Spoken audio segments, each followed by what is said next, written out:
Well, it looks like we've picked up a little pet possum in our yard. I don't know where he came from, but for days he's been hanging around here, running around, eating grubs all over our yard, punching his little nose in the ground, digging little holes.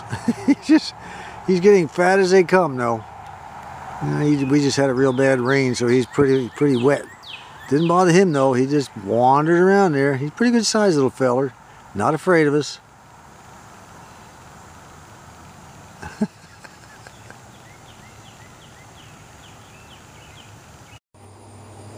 Well, the temperature has finally gone down for at least a day or a half a day or maybe just an hour for all I know. But, you know, the overcast sky has really helped. Boy, it's nice out here today. This is great. The humidity is very, very low.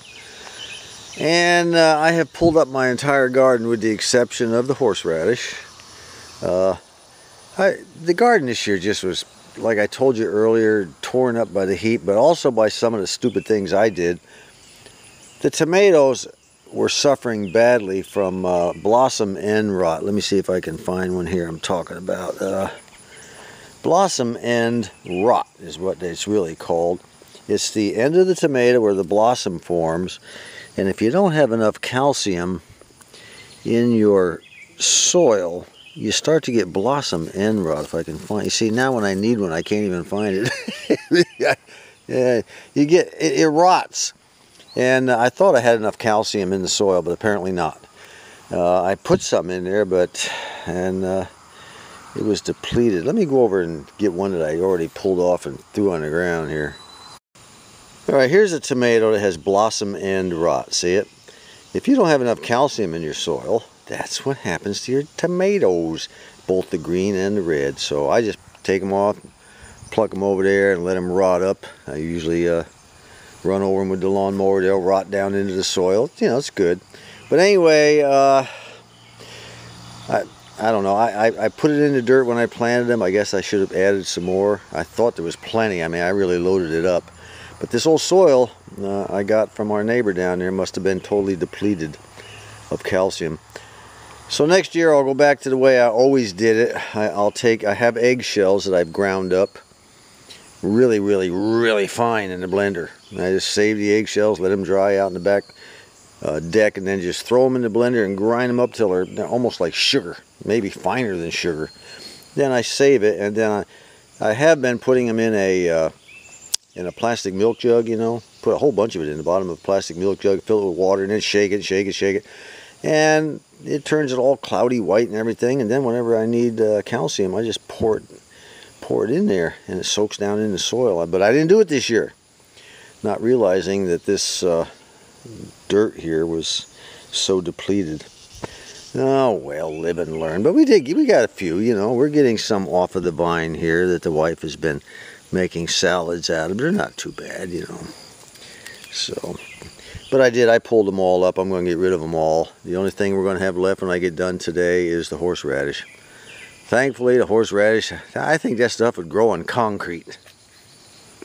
We had to add a third grave to our little pet cemetery in our backyard recently. Poor little Mac, he had to be put to sleep. He was almost 100 years old in human years. But he got where he couldn't stand up, he couldn't walk. He would mess himself and urinate all over himself, and he was having trouble seeing, he couldn't hear. And he had some pain. I had him on pain medication, liquid pain medication. It was just a terrible thing. Anyway, I took him into the vet and told him everything. You know, he was keeping abreast of Mac's situation. And he said, John, it's time, you know.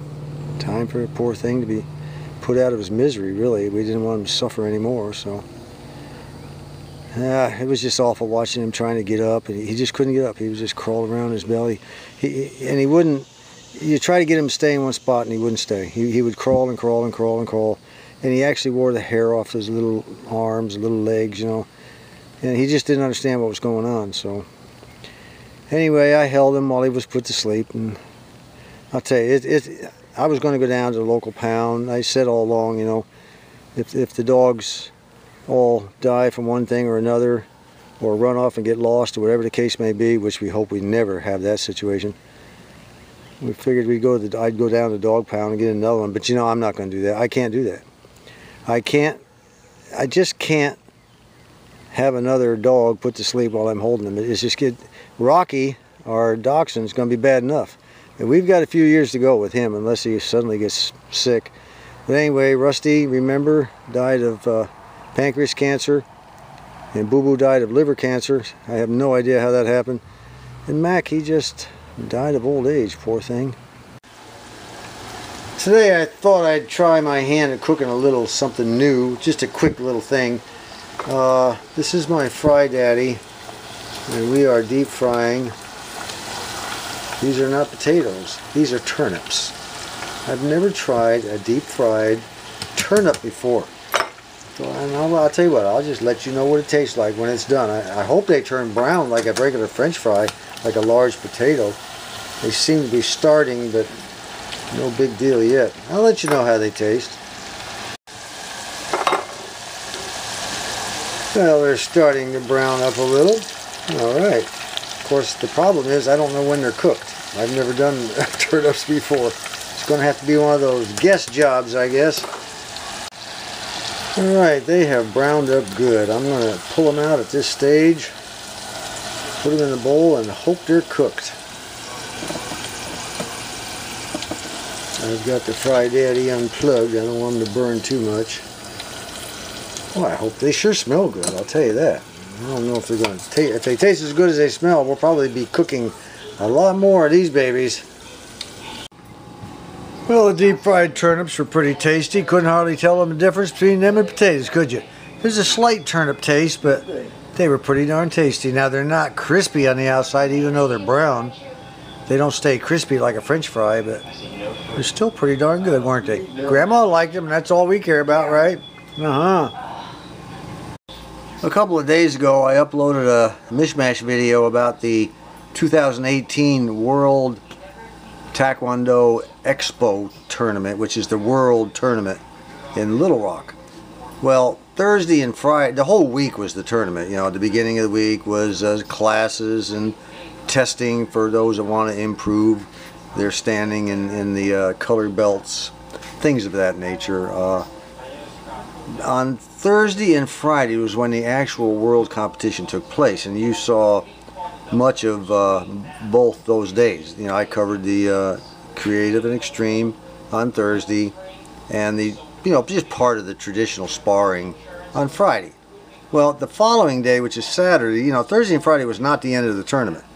Saturday was the beginning of a whole new year of gaining points in order to compete at World in 2019. So it was everybody started over fresh.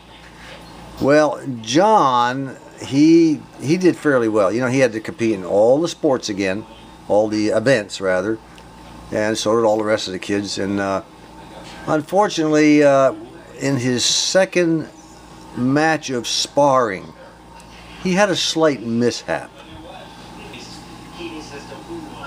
Well, there it is, a broken toe bone. He kept on fighting. They taped the two together. He kept on sparring and fighting, and actually took second place. And the reason being, his MMA instructor, if he would have told his MMA instructor that, his MMA instructor would have said, "Well, just drink more concrete and harden up." They don't care about stuff like that.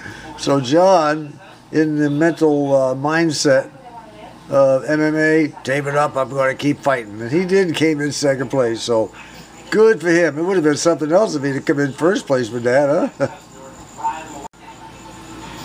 By the way, I gave John a call this morning, or I sent him a text message.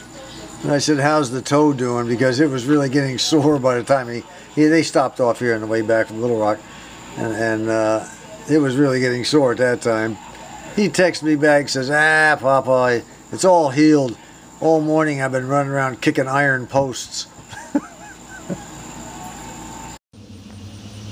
Well, there it is, if you want to call that a crop. What a sorry state of affairs this turned out to be. Look at this crap. These potatoes are so bad. I bet I probably got maybe 5 pounds of, halfway decent potatoes. What I'm going to do is pick out 4 or 5, maybe 6, throw the rest out in the woods. But you know, that's what I get for growing potatoes in the same raised bed or enclosed area as where I had planted Buzz 1151's potatoes. You know, something crawled out of there wherever his potatoes were that I planted them in this area, crawled out and infected all the rest. That's exactly what happened. I think he sabotaged my potato crop this year. Now, that being said, you know, old Buzz, you blew it. You blew it big time this year, boy, with a pitiful amount of potatoes that I got. You could have won your Potato King crown back with ease. You messed it up. Oh well, there's always next year. Oh, I just hate hot, lousy, stinking weather. It happens about every 4 or 5 years around here. I mean, it starts out extremely hot and just stays that way. We haven't had appreciable rain in weeks. Oh well, you know, plan B coming up. There is a plan B. Walmart. Glory be, we're getting a nice rain. It rained yesterday, all last night, more on and off all last night, and it's raining again today. Fantastic. Of course that means higher grass, but I don't care. Good trade-off. Well, I'm going to be able to end this video on a nice high note. Until next time, this is John.